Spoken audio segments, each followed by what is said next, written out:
Hey, bonjour à tous, bienvenue sur la chaîne aujourd'hui. Aujourd'hui, j'ai décidé de faire une vidéo sur les Highlanders. Ça faisait plusieurs semaines là, que j'avais pas fait de vidéo sur l'équipe.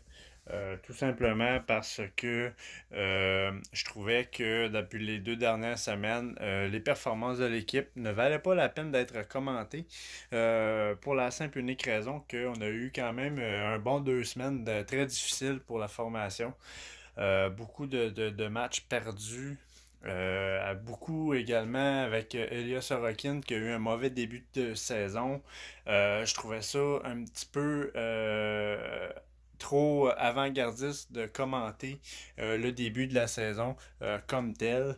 Mais j'aimerais par contre aujourd'hui vous en faire part pour l'instant. Je trouve que les Highlanders se reprennent tranquillement de leur série de défaites. Ils ont en ce moment une très belle fiche. Ils vont tranquillement pas vite monter dans le classement si la tendance se maintient. Par contre, je veux parler du match ce soir spécialement. Les Highlanders affrontaient les Sabres de Buffalo 2 jours de suite. Alors, ils ont eu une victoire hier encore une fois contre les Sabres et encore une fois une victoire aujourd'hui. Et c'était la première victoire de Elias Sorokin dans les filets pour les Highlanders. Et quoi de mieux comme une première victoire qu'un beau blanchissage également. Alors, ça a été une belle victoire de 3-0 et Elias Sorokin très très très content. Ce que j'ai aimé de la formation ce soir, c'est à la fin du match, lorsque la victoire a été signalée et le blanchissage a été confirmé. Toute l'équipe au grand complet est allée saluer Elias Sorokin pour féliciter de cet exploit. Très très très content. J'espère que les Highlanders sont déjà en train de renégocier un contrat avec Sorokin pour la prochaine saison à venir. Faut pas oublier que Sorokin a un contrat de 1 an seulement à 2 millions. Oui, il a eu un début difficile, mais c'est néanmoins un gardien de but avec énormément de potentiel. C'est un gardien de but qui, bien encadré avec Semyon Varlamov, va probablement prendre ses marques. Il faut être patient avec les jeunes joueurs. Nous l'avons vu également avec Noah Thompson. Noah Thompson qui a provoqué plusieurs revirements, plusieurs erreurs dans les derniers matchs précédents. Mais encore une fois, ça reste un jeune défenseur. Il faut lui donner le temps de se développer. Il faut lui donner le temps de se faire confiance également sur la patinoire. Et ça, ben, ça prend du temps de glace, bien évidemment. Et c'est ce que j'aime des Highlanders, c'est qu'ils donnent la possibilité aux jeunes joueurs vraiment de faire leur marque. Et il y a d'autres équipes, malheureusement, dans la Ligue nationale, que si, en tant que jeune joueur, tu fais pas des preuves après 4-5 matchs, on t'envoie déjà dans le club école. Je trouve ça un petit peu dommage, puisque ces jeunes joueurs-là, si on veut qu'ils performent, on doit leur donner du temps de glace et du temps de glace de qualité avec des vétérans. Les Highlanders ont une belle équipe de vétérans, beaucoup de bons joueurs d'expérience qui sont capables d'encadrer la jeunesse et je pense que Sorokin, Dobson, Kiefer Bellow, ce sont des joueurs qui vont avoir besoin justement d'encadrement pour se développer et l'avenir nous dira ce que ça va donner, mais pour l'instant, pour ce qui est de la performance de nos jeunes, je trouve qu'ils sont bien encadrés, je trouve que ça va bien. Début de saison quand même difficile, mais en ce moment, l'équipe se reprend.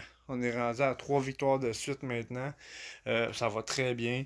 Faut continuer comme ça. Les Highlanders ont la réputation d'être une équipe défensive, mais la perte de Dave Tace et Johnny Boychuk cette année fait très mal à la défensive et ça paraît vraiment dans le style de jeu. Mettons qu'on a changé un petit peu le style de jeu par rapport à ça, puisqu'on a perdu quand même 2 bons vétérans en défense et ça paraît. Ça paraît et on en voit là, très clairement l'impact.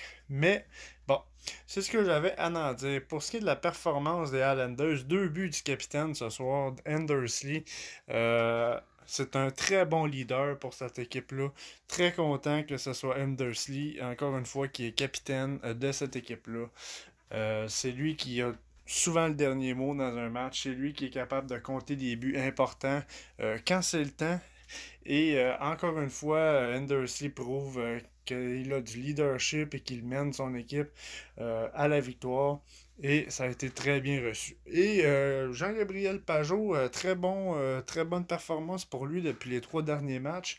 Je pense qu'il fait au moins un but par match depuis les 3 derniers matchs. Alors c'est vraiment excellent.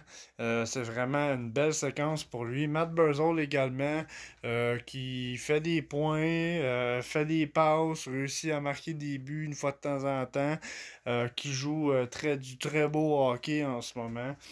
C'est le fun de voir ça. Même Eberle, je le sens un petit peu plus confiant en avant du filet, étant à la bonne place, attend la rondelle. Il a également été un très gros dominateur de la victoire v'là 2 matchs, je crois. Alors, les vétérans sortent le grand jeu et les jeunes sont bien encadrés. Alors, pour l'instant, rien d'autre à dire sur la formation. Je trouve que ça va très bien. Mais bon, souligner la belle victoire de Elias Sorokin ce soir. Blanchissage et Islanders 3-0. Très heureux. Alors, merci d'avoir été avec moi aujourd'hui. C'est ce que j'avais à en dire. Et pour ceux qui ont aimé la vidéo, ne vous gênez pas à liker, commenter, partager et vous abonner à ma chaîne. Ça fait toujours plaisir. Alors, je vous dis au revoir et à la prochaine. Et je vais essayer d'être là présent pour le prochain match pour commenter et donner mon avis sur le restant de la saison. Alors, merci et à la prochaine.